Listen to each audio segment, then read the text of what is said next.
Tunde, please don't wake up. If you open your eyes now, they will find you before you remember who you really are. At last, the sleeper belongs to me.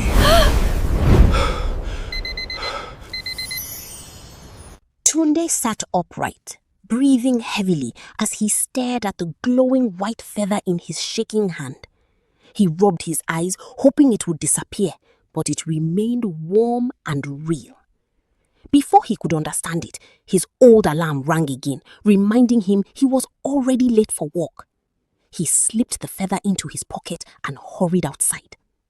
The busy streets welcomed everyone except him.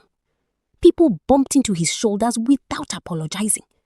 Beautiful women walked past without even looking his way. To the city, Tunde was invisible. But somewhere, someone was already watching him from the shadows. The morning crowd rushed through the shining streets as Tunde quietly made his way to work.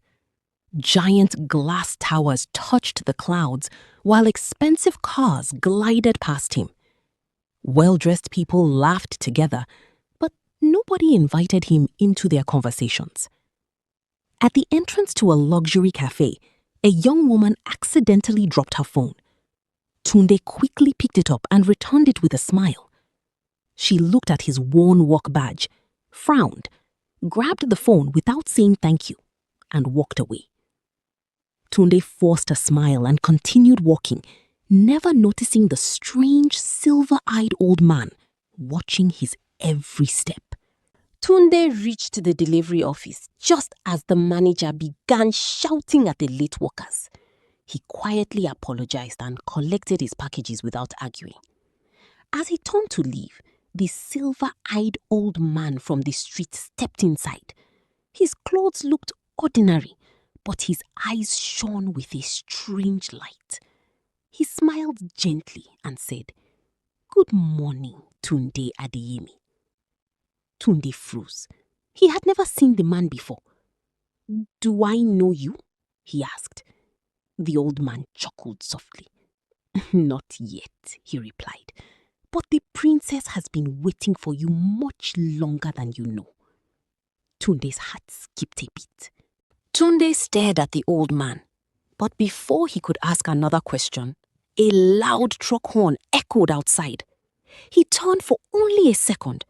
When he looked back, the old man had disappeared without a trace. Confused, Tunde rushed outside and searched both sides of the busy street, but there was no sign of him. His phone suddenly vibrated. It was his manager, ordering him to deliver an urgent package across the city. Tunde slipped the warm white feather deeper into his pocket and walked away. Yet one name refused to leave his mind. Princess Amara. Somewhere far away, she whispered his name again. That night, Tunde lay awake, thinking about the old man's strange words. He held the white feather above his face until sleep quietly carried him away. When he opened his eyes again, he was standing in a beautiful garden filled with glowing flowers and silver trees. A gentle breeze carried the sweet scent of roses through the air. Before he could speak, Princess Amara ran toward him with tears of joy. She wrapped her arms around him and whispered, "You came back. I was afraid this time you would never return." Tunde stood frozen. To him, it was another dream. To her, it had been 3 painful weeks. Tunde looked into Amara's eyes and saw a joy that could never be faked. She gently held his hand as if she feared he might disappear again. "Come," she said with a warm smile. "There is so much I want to show you." They walked through the beautiful garden, laughing together as colorful birds flew above them. Every servant they passed bowed respectfully to Tunde, calling him "my lord." He felt embarrassed and looked at Amara. She simply smiled. One day, she said softly. You will understand why everyone here has been waiting for you. Amara led Tunde onto a high balcony overlooking the greatest city he had ever seen. Crystal towers sparkled beneath the morning sun, floating bridges connected shining buildings, and silver rivers flowed through streets filled with music and laughter. Airships drifted peacefully across the blue sky, while children played in glowing gardens below. Tunde stood speechless, unable to believe such a place could exist. "What is this city called?" he asked. Amara smiled proudly. "This is Elyndor," she replied. "It has been my home since I was born." Then her smile faded. "Soon," she whispered, "it will become a battlefield." Tunde turned to Amara with a confused look. A battlefield? Who would attack a place this beautiful? Amara did not answer immediately. She walked to the balcony's edge and watched dark clouds gather beyond the distant mountains. "An enemy who fears your return," she said quietly. Tunde laughed nervously. "My return? I'm just an ordinary delivery worker from Nigeria. You've mistaken me for someone else." Amara gently placed her hand on his cheek. "No, Tunde," she whispered. "The world you remember is only half of your story." At that moment, a loud warning bell echoed across the entire city. The peaceful streets of Elyndor changed in an instant. The joyful music stopped, children ran home, and soldiers rushed toward the city walls. High above, giant warning horns echoed through the sky. Amara grabbed Tunde's hand and pulled him toward the palace tower. When they reached the top, he saw hundreds of riders dressed in black armor racing across the distant hills on enormous shadow wolves. A cold chill ran through his body. Their leader raised a glowing black sword and pointed directly at Tunde. Then, with a voice that shook the earth, he shouted, "Find the sleeper alive." Fear gripped Tunde's heart as the Black Riders charged toward the city gates. He stepped back, unable to understand why strangers wanted him alive. Amara quickly took his hand and led him through a secret door hidden behind an ancient tapestry. A narrow stone passage stretched deep beneath the palace, lit by glowing blue crystals. Their footsteps echoed as they hurried through the tunnel. "Listen carefully," Amara said between heavy breaths. "If they capture you before your memories return, both our worlds will fall." Before Tunde could ask what she meant, a terrifying roar echoed inside the tunnel, much closer than before. Tunde and Amara stopped as the tunnel opened into a vast underground cavern. In the center stood an enormous stone gate covered with glowing symbols older than the palace itself. Before they could move closer, the ground began to shake. A giant guardian slowly rose from the darkness.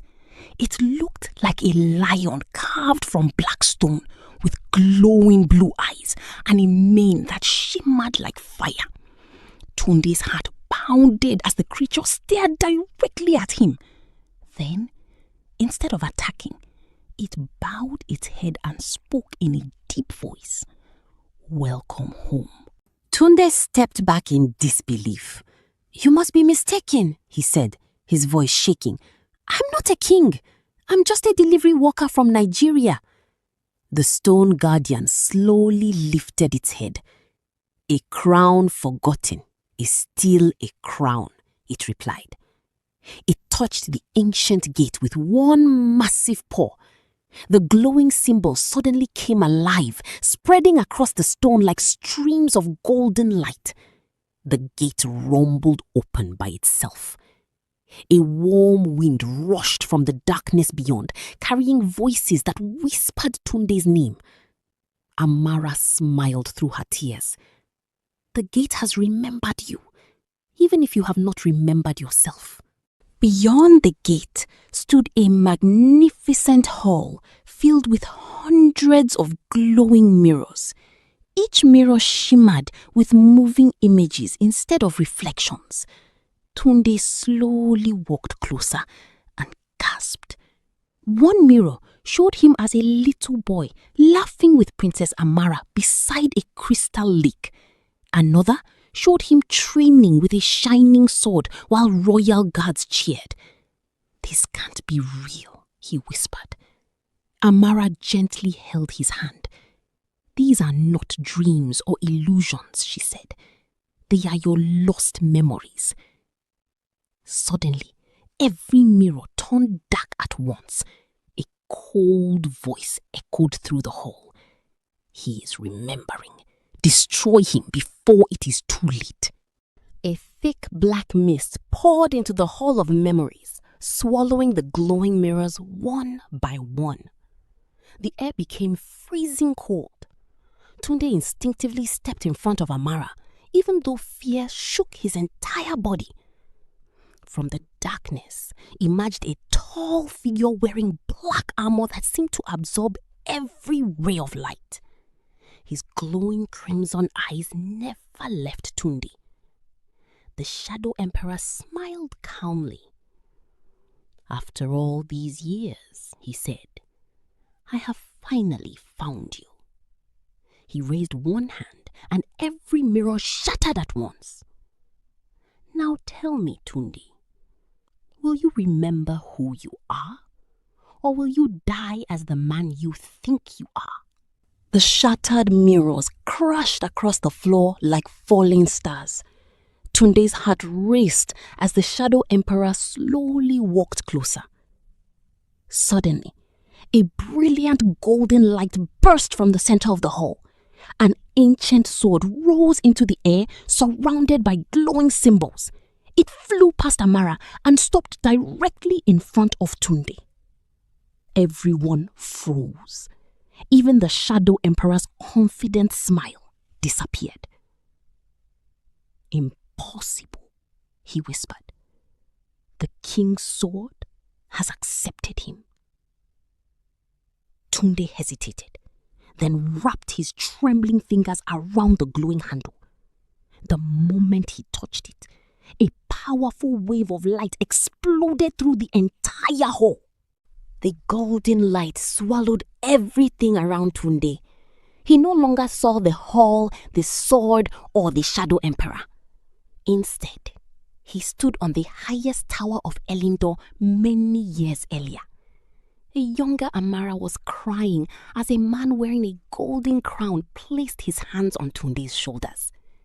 "You must leave now," the king said. "If you stay, the emperor will kill you and destroy both worlds." The king opened a glowing portal. "Forget this life until the right time." Tunde stepped toward the light. Just before the portal closed, the Shadow Emperor struck the king from behind. Tunde screamed as the memory shattered. Tunde opened his eyes and found himself back in the Hall of Memories, still holding the glowing sword. Tears filled his eyes as the lost memories settled deep inside his heart. He finally understood why Amara had never stopped believing in him. The Shadow Emperor attacked without warning, sending a wave of dark energy across the hall. Tunde instinctively raised the sword. A brilliant shield of golden light appeared, blocking the attack completely. The force pushed the Emperor backward for the first time in centuries. He stared at Tunde in disbelief. "Your memories have returned," he growled. "That changes everything." The Shadow Emperor slowly rose to his feet, his eyes burning with anger. "Now you know the truth," he said. "But you still cannot save them both." He stretched out his hand, and a glowing vision appeared before Tunde. One side showed Earth, where his tiny apartment, job and ordinary life remained. The other showed Elyndor, where Amara and her people waited in fear. The bridge between the two worlds is breaking, the Emperor whispered. Save one, and the other will fall forever. Tunde tightened his grip on the sword, but his heart was suddenly filled with impossible doubt. Tunde looked from the vision of earth to the frightened faces of Elyndor. His mind raced, but his heart would not accept the choice before him. I won't sacrifice either world, he said firmly. The Shadow Emperor laughed, his voice echoing through the hall. Then you understand nothing. Before anyone could react, he struck the ground with his black sword. The floor split apart beneath Tunde and Amara. They fell into a glowing abyss, still holding each other's hands. As darkness surrounded them, Amara whispered, "Whatever happens next, don't let go." Then an unseen force began pulling their hands apart. Tunde fought with all his strength, refusing to release Amara's hand. The deeper they fell, the stranger everything became. Time seemed to stop. Stars floated around them like glowing lanterns, and broken pieces of both worlds drifted through the endless darkness. He saw his small apartment spinning beside the crystal towers of Elyndor, as if reality itself had been torn apart. Suddenly, they landed on a silent bridge made of pure light. An ancient woman dressed in white appeared before them. Her calm eyes rested on Tunde. "The final path has opened," she said. "Only the true king can cross it. But no king crosses alone." The ancient woman raised her hand, and the bridge began to glow beneath Tunde's feet. "Strength does not make a king," she said softly. "Power does not make a king. A true king is known by what he is willing to give up for others." She opened her palm, revealing two glowing crystals. One held the future of Earth. The other held the future of Elyndor. "Choose now." Tunde looked at both crystals, then slowly shook his head. "I will not choose who deserves to live," he replied. "If a king must sacrifice innocent people to save himself, then I refuse the crown." The woman smiled for the first time in centuries. The two crystals suddenly merged into one brilliant light. "At last," she whispered, "you have become the king Elyndor has been waiting for." The brilliant light rushed into Tunde's body, and the bridge between worlds trembled with unstoppable power. Golden armor appeared around him, shining brighter than the rising sun. The king's sword blazed with pure light as the Shadow Emperor emerged from the darkness, surrounded by thousands of black riders. "You have delayed the inevitable," the Emperor roared. Tunde stepped forward without fear. "This ends today." Their swords collided, sending waves of light and darkness across the bridge. Every strike shook both Earth and Elyndor. As the battle reached its peak, the Emperor suddenly smiled. "You still don't know my greatest secret," he whispered. The Shadow Emperor lowered his sword and slowly removed his black helmet. Tunde's hands began to shake. Staring back at him was a face that looked almost exactly like his own, only older and filled with bitterness. "I am what you could become," the Emperor said quietly. "Long ago, I also stood where you stand now. I chose power over love, fear over hope, and revenge over mercy. That choice turned me into this monster. Tunde looked at Amara, whose eyes were full of faith instead of fear. He lowered his sword. "Then my story will end differently," he said. A brilliant golden light surrounded him, pushing the darkness away. The golden light covered both worlds, and the Shadow Emperor disappeared like smoke carried away by the wind. The broken bridge healed, and the skies above Elyndor became bright once again. Tunde opened his eyes in his small apartment, believing everything had finally ended. The white feather was gone, and silence filled the room. He smiled sadly, thinking he had lost Amara forever. Then, someone gently knocked on his door. His heart raced as he opened it. Standing there was Princess Amara, smiling through joyful tears. Without saying a word, she stepped forward and held his hands. "I told you," she whispered. "This was never just a dream." Tunde smiled as the morning sun rose behind them, marking the beginning of their new life together.